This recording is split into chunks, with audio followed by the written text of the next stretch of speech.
مورخین نے لکھا ہے کہ جب اسلامی لشکر مکہ کو فتح کرنے کے لیے جا رہا تھا تو راستے میں 2-3 قبیلے اس لشکر میں شامل ہو گئے۔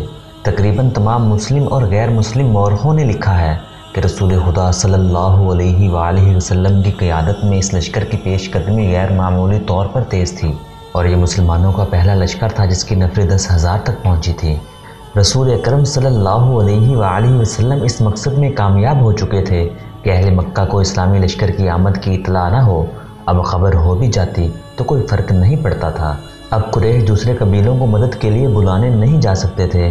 رسول اکرم صلی اللہ علیہ وآلہ وسلم نے کسی نہ کسی بحروف میں اپنے آدمی مکہ کے قریب گرد و نواح میں بھیج دیے تھے۔ تھوڑی دیر آرام کر کے اسلامی لشکر مکہ کی طرف چل پڑا۔ جعفہ ایک مقام ہے جہاں لشکر کا ہر اول دستہ پہنچا تو مکہ کی طرف سے چھوٹا سا ایک قافلہ آتا دکھائی دیا۔ اسے قریب آنے دیا گیا۔ دیکھا وہ قریش کا ایک سرکردہ آدمی عباس تھا جو اپنے پورے خاندان کو ساتھ لیے مدینہ کو جا رہا تھا۔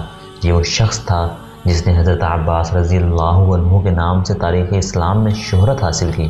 یہ آپ صلی اللہ علیہ وآلہ وسلم کے چچا حضرت عباس بن عبد المطلب تھے۔ انہیں رسول اکرم صلی اللہ علیہ وآلہ وسلم کے حضور لے جایا گیا۔ کیوں عباس؟ رسول اکرم صلی اللہ علیہ وآلہ وسلم نے کہا، کیا تو اس لیے مکہ سے بھاگ نکلا ہے کہ مکہ پر قیامت ٹوٹنے والی ہے؟ خدا کی قسم مکہ والوں کو خبر ہی نہیں کہ محمد صلی اللہ علیہ وآلہ وسلم کا لشکر ان کے سر پر آ گیا ہے۔ عباس رضی اللہ عنہ نے کہا، اور میں تیری اطاعت قبول کرنے کو مدینہ جا رہا تھا، میری نہیں عباس۔ رسول خدا صلی اللہ علیہ وآلہ وسلم نے کہا، اطاعت اس اللہ کی قبول کرو جو واحد اور لا شریک ہے اور وہی عبادت کے لائق ہے، میں اس کا بھیجا ہوا رسول ہوں۔ حضرت عباس رضی اللہ عنہ نے اسلام قبول کر لیا۔ رسول کریم صلی اللہ علیہ وآلہ وسلم نے انہیں گلے لگایا۔ عباس بن عبد المطلب رضی اللہ عنہ آپ صلی اللہ علیہ وآلہ وسلم سے تقریباً 3 سال بڑے تھے، اور آپ صلی اللہ علیہ وآلہ وسلم بچپن میں ان کے ساتھ کھیلا کرتے تھے۔ حضرت عباس رضی اللہ عنہ کے قبول اسلام کے وقت کے حوالے سے اختلاف پایا جاتا ہے۔ مشہور قول یہ ہے کہ آپ رضی اللہ عنہ غزوہ خیبر کے بعد اسلام قبول کر چکے تھے، اور حضور صلی اللہ علیہ وآلہ وسلم کے ہدایت پر ہی اب تک مکہ میں مقیم تھے۔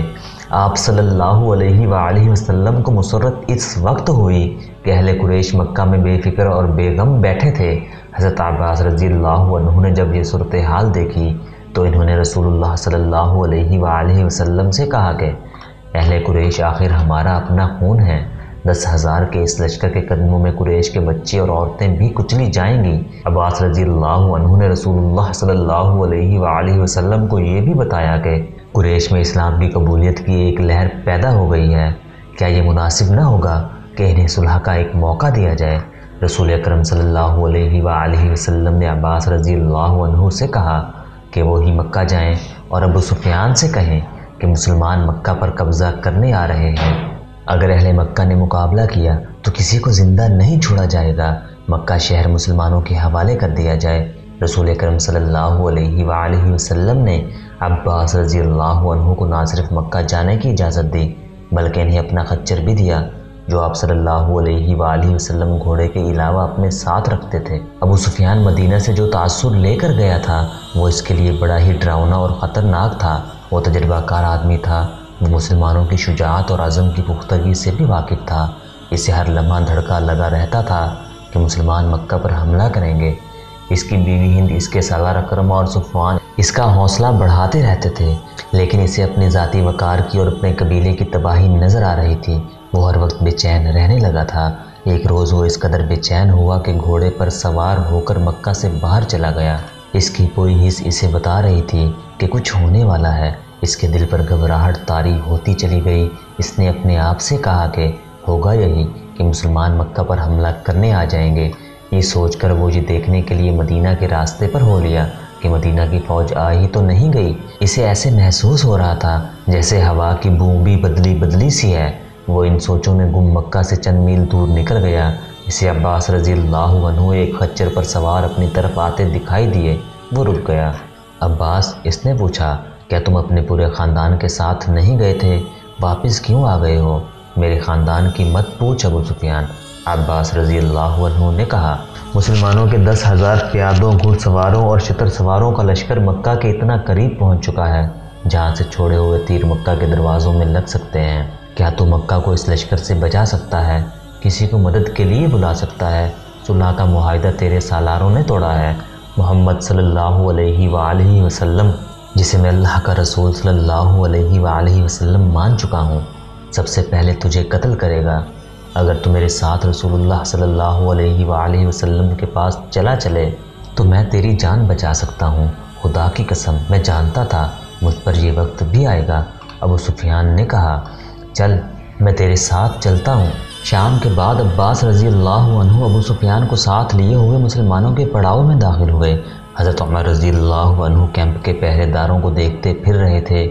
انہوں نے ابو سفیان کو دیکھا تو آگ بگولا ہو گئے، کہنے لگے، اللہ کے دین کا یہ دشمن ہمارے پڑاؤ میں رسول اللہ صلی اللہ علیہ وآلہ وسلم کی اجازت کے بغیر آیا ہے۔ عمر رضی اللہ عنہ رسول اللہ صلی اللہ علیہ وآلہ وسلم کے خیمے کی طرف دوڑ پڑے۔ وہ ابو سفیان کے قتل کی اجازت لینے گئے تھے، لیکن عباس رضی اللہ عنہ بھی پہنچ گئے۔ رسول اکرم صلی اللہ علیہ وآلہ وسلم نے انہیں صبح آنے کو کہا۔ عباس رضی اللہ عنہ نے ابو سفیان کو رات اپنے پاس رکھا۔ ابو سفیان صبح رسول کریم صلی اللہ علیہ وآلہ وسلم نے ابو سفیان سے پوچھا، کیا تو جانتا ہے کہ اللہ واحد لا شریک ہے اور وہ وہی معبود ہے اور وہی ہم سب کا مددگار ہے؟ میں نے یہ ضرور مان لیا ہے کہ جن بتوں کی عبادت میں کرتا رہا ہوں وہ بتوں کے سوا کچھ بھی نہیں۔ ابو سفیان نے کہا، وہ میری کوئی مدد نہیں کر سکتے، پھر یہ کیوں نہیں مان لیتا کہ میں اس اللہ کا رسول ہوں جو معبود ہے؟ رسول اکرم صلی اللہ علیہ وآلہ وسلم نے پوچھا، میں شاید یہ نہ مانوں کہ تم اللہ کے رسول ہو؟ ابو سفیان ہاری ہوئی سی آواز میں بولا، ابو سفیان، عباس رضی اللہ عنہ نے قہر بھری آواز میں کہا، کیا تو میری تلوار سے اپنا سر تن سے جدا کرانا چاہتا ہے؟ عباس رضی اللہ عنہ نے رسول کریم صلی اللہ علیہ وآلہ وسلم سے کہا، یا رسول اللہ صلی اللہ علیہ وآلہ وسلم، ابو سفیان ایک قبیلے کا سردار ہے، باوقار اور خوددار بھی ہے، یہ ملتجی ہو کے آیا ہے۔ ابو سفیان پر کچھ ایسا اثر ہوا کہ اس نے بے اختیار کہا، محمد اللہ کے رسول ہیں۔ میں نے تسلیم کر لیا، میں نے مان لیا، جاؤ۔ رسول اکرم صلی اللہ علیہ وآلہ وسلم نے کہا، مکہ میں اعلان کر دو کہ مکہ کے وہ لوگ مسلمانوں کی تلواروں سے محفوظ رہیں گے جو ابو سفیان کے گھر میں داخل ہو جائیں گے، اور وہ لوگ محفوظ رہیں گے جو مسجد میں داخل ہو جائیں گے، اور وہ لوگ محفوظ رہیں گے جو اپنے دروازے بند کر کے اپنے گھروں میں رہیں گے۔ ابو سفیان رضی اللہ عنہ اس وقت مکہ کو روانہ ہو گئے، اور رسول اکرم صلی اللہ علیہ وآلہ وسلم نے صحابہ کرام رضی اللہ عنہ کے ساتھ اس مسئلے پر تبادلہ خیال شروع کر دیا کہ مکہ میں اکرم اور صفوان جیسے ماہر اور دلیر سالار موجود ہیں، وہ مقابلے کیے بغیر مکہ پر قبضہ نہیں ہونے دیں گے۔ ایک اونٹ بہت تیز دوڑا چلا آ رہا تھا۔ جب وہ مکہ کے قریب پہنچا تو اس کے سوار نے چلانا شروع کر دیا، عزا اور حبل کی قسم، مدینہ والوں کا لشکر یہیں قریب پڑاؤ کیے ہوئے ہے، اور میں نے اپنے سردار ابو سفیان کو وہاں جاتے ہوئے دیکھا ہے۔ اہل قریش ہوشیار ہو جاؤ، محمد صلی اللہ علیہ وآلہ وسلم کا لشکر آ رہا ہے۔ اس نے اونٹ کو روکا اور اسے بٹھا کر اترنے کی بجائے اس کی پیٹھ سے کود کر اترا۔ اس کی پکار جس نے سنی وہ دوڑا آیا۔ وہ گھبراہٹ کے عالم میں یہی کہے جا رہا تھا کہ مدینہ کا لشکر آن پہنچا ہے، اور ابو سفیان کو اس لشکر کے پڑاؤ کی طرف جاتے دیکھا ہے۔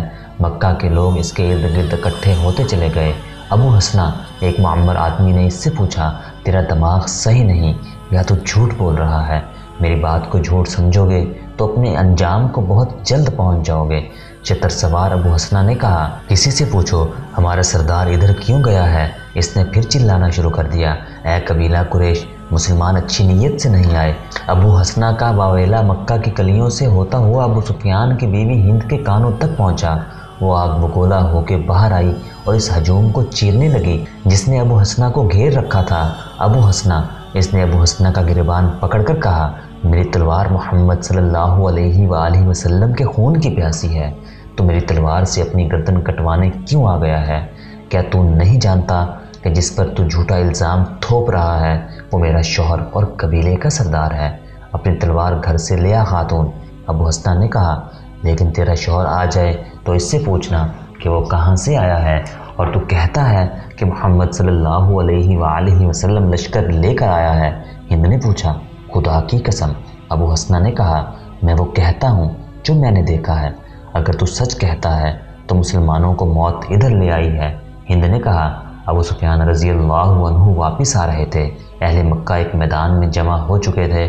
رسول کریم صلی اللہ علیہ وآلہ وسلم کی پیش قدمی اب راز نہیں رہ گئی تھی، لیکن اب کوئی فرق نہیں پڑتا تھا۔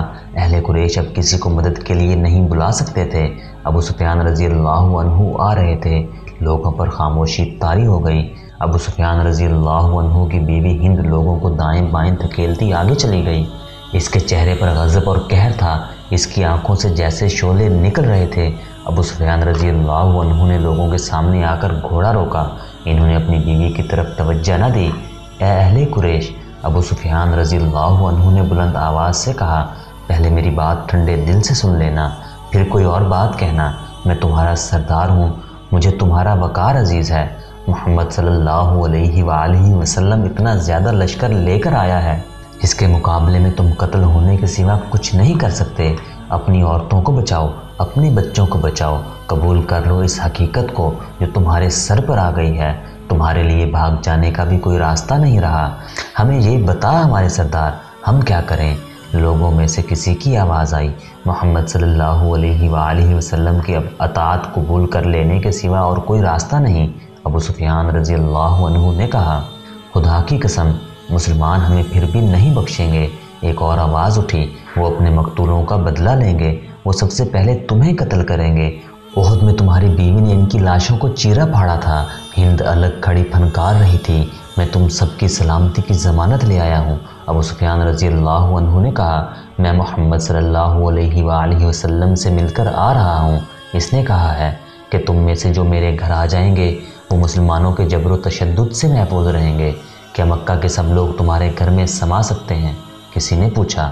نہیں، ابو سفیان نے کہا، محمد صلی اللہ علیہ وآلہ وسلم نے کہا ہے کہ جو لوگ اپنے گھروں سے باہر نہیں نکلیں گے اور ان کے دروازے بند رہیں گے، ان پر بھی مسلمان ہاتھ نہیں اٹھائیں گے، اور جو لوگ خانہ خدا کے اندر چلے جائیں گے ان کو بھی مسلمان اپنا دوست سمجھیں گے۔ وہ دشمن صرف اسے جانیں گے جو ہتھیار لے کر باہر آئے گا۔ ابو سفیان رضی اللہ عنہ گھوڑے سے اتر آئے اور بولے، تمہاری سلامتی اسی میں ہے، تمہاری عزت اسی میں ہے کہ تم دوستوں اور بھائیوں کی طرح ان کا استقبال کرو۔ ابو سفیان، قریش کے مشہور سالار اکرمہ نے للکار کر کہا، ہم اپنے قبیلے کے قاتلوں کا استقبال تلواروں اور برچھیوں سے کریں گے، ہمارے تیر ان کا استقبال مکہ سے دور کریں گے۔ قریش کے دوسرے دلیر اور تجربہ کار سالار صفوان نے کہا، ہمیں اپنے دیوتاؤں کی قسم، ہم دروازے بند کر کے اپنے گھروں میں نہیں رہیں گے۔ حالات کو دیکھو اکرمہ۔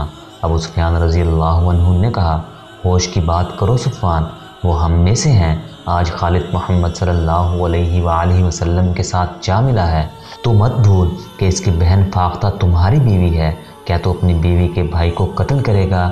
کیا تجھے یاد نہیں رہا کہ میری بیٹی ام حبیبہ رضی اللہ عنہ محمد صلی اللہ علیہ وآلہ وسلم کی بیوی ہے؟ کیا تو یقین نہیں کرے گا کہ میں اپنے قبیلے کی عزت اور ناموس کی خاطر مدینہ گیا تو میری اپنی بیٹی نے میری بات سننے سے انکار کر دیا تھا؟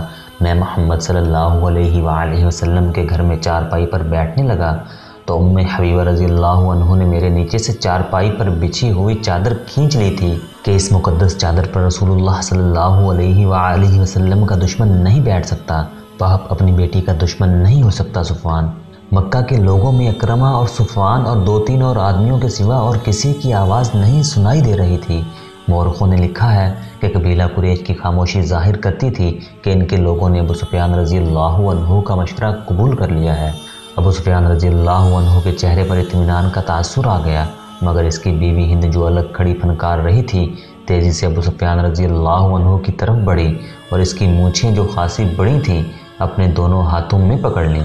میں سب سے پہلے تجھے قتل کروں گی۔ ہند نے ابو سفیان کی مونچھیں زور زور سے کھینچتے ہوئے کہا، بزدل بوڑھے، تو نے قبیلے کی عزت خاک میں ملا دی ہے۔ اس نے ابو سفیان رضی اللہ عنہ کی مونچھیں چھوڑ کر اس کے منہ پر بڑی زور سے تھپڑ مارا اور لوگوں سے مخاطب ہو کر بولی، تم لوگ اس بوڑھے کو قتل کیوں نہیں کر دیتے ہو جو تمہیں مسلمانوں کے ہاتھوں ذلیل و خوار کرنے کی باتیں کر رہا ہے؟ مورخ مغازی اور ابن سعد لکھتے ہیں کہ ہند نے اپنے خامند کے ساتھ اتنا توہین امیز سلوک کیا تو لوگوں پر سناٹا طاری ہو گیا۔ ابو سفیان رضی اللہ عنہ جیسے بت بن گیا ہو، ہم لڑیں گے ہند۔ صفوان نے کہا، اسے جانے دے، اس پر محمد صلی اللہ علیہ وآلہ وسلم کا جادو چل گیا ہے۔ ابو سفیان رضی اللہ عنہ خاموش رہے۔ شام تک اہل قریش دو حصوں میں بڑھ چکے تھے۔ زیادہ تر لوگ لڑنے کے حق میں نہیں تھے، باقی سب اکرمہ، صفوان اور ہند کا ساتھ دے رہے تھے۔ شام کے بعد صفوان اپنے گھر گیا۔ اس کی بیوی، جس کا نام فاختہ تھا، خالد بن ولید رضی اللہ عنہ کی بہن تھی۔ وہ ابو سفیان رضی اللہ عنہ کی باتیں سن چکی تھی۔ کیا میں نے ٹھیک سنا ہے کہ تم اپنے قبیلے کے سردار کی نافرمانی کر رہے ہو؟ فاختہ نے صفوان سے پوچھا۔ اگر فرما برداری کرتا ہوں تو پورے قبیلے کا وقار تباہ ہوتا ہے۔ قبیلے کا سردار بزدل ہو جائے تو قبیلے والوں کو بزدل نہیں ہونا چاہیے۔ سردار اپنے قبیلے کے دشمن کو دوست بنا لے تو وہ قبیلے کا دوست نہیں ہو سکتا۔ کیا تم مسلمانوں کا مقابلہ کرو گے؟ فاختہ نے پوچھا۔ تو کیا تم یہ پسند کرو گے کہ تمہارا شوہر اپنے گھر کے دروازے بند کر کے اپنے بیوی کے پاس بیٹھ جائے اور دشمن اس کے دروازے کے سامنے دندناتا پھرے؟ کیا میرے بازو ٹوٹ گئے ہیں؟ کیا میری تلوار ٹوٹ گئی ہے؟ کیا تم اس لاش کو پسند نہیں کرو گی جو تمہارے گھر میں لائی جائے اور سارا قبیلہ کہے گا کہ یہ ہے تمہارے خاوند کی لاش جو بڑی بہادری سے لڑتا ہوا مارا گیا؟ یا تم اس شوہر کو پسند کرو گی جو تمہارے پاس بیٹھا رہے گا اور لوگ تمہیں کہیں گے کہ یہ ہے ایک بزدل اور بے وقار آدمی کی بیوی جس نے اپنی بستی اور عبادت گاہ اپنے دشمن کے حوالے کر دی؟ تم مجھے کس حال میں دیکھنا پسند کرو گی؟